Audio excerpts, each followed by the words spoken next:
parents never introduced us to meat? What if on the 4th of July, instead of grilling hot dogs, we grilled veggie kebabs? Would our lives really be that different? Spending the last 2 years as a vegetarian, I have learned that I can live a happy and healthy life without meat. The vegetarian diet improves our overall life by improving individual health. As a society right now, we are trying to improve our overall health, and that includes doing things like cutting out cigarettes because of the health implications, and I believe that meat is the next thing to go. The vegetarian diet prevents certain harmful diseases, limits interactions with some toxins, and lowers overall body mass index, or BMI. While there really is no way to completely avoid harmful diseases like heart disease can be prevented by the low-fat vegetarian diet.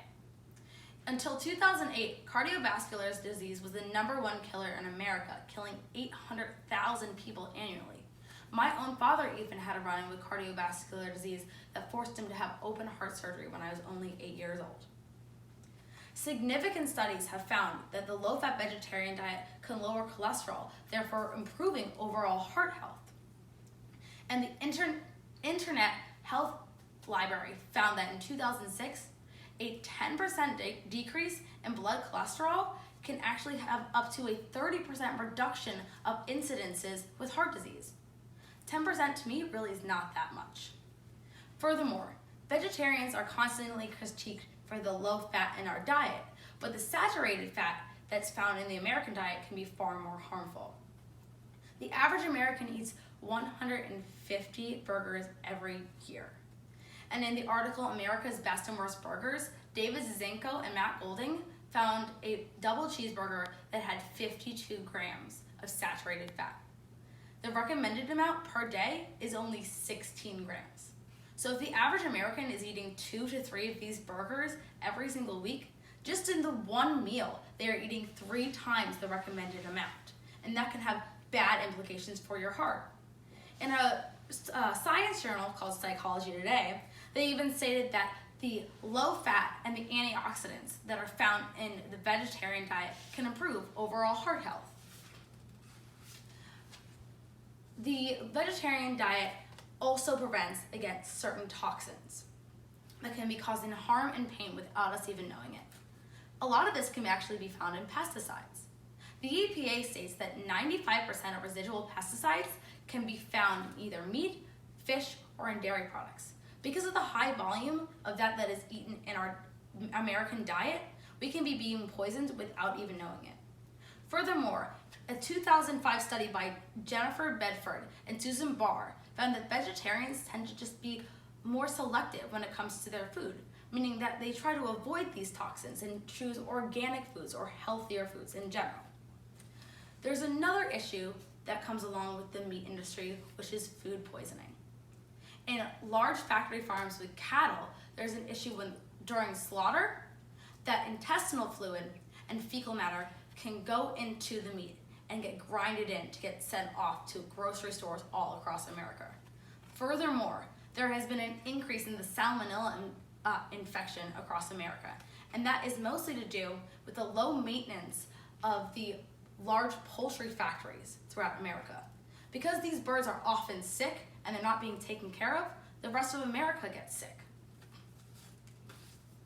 These external sources are super important to look at, but it's also important to look at our internal sources, or our BMI, how much fat we have on our body.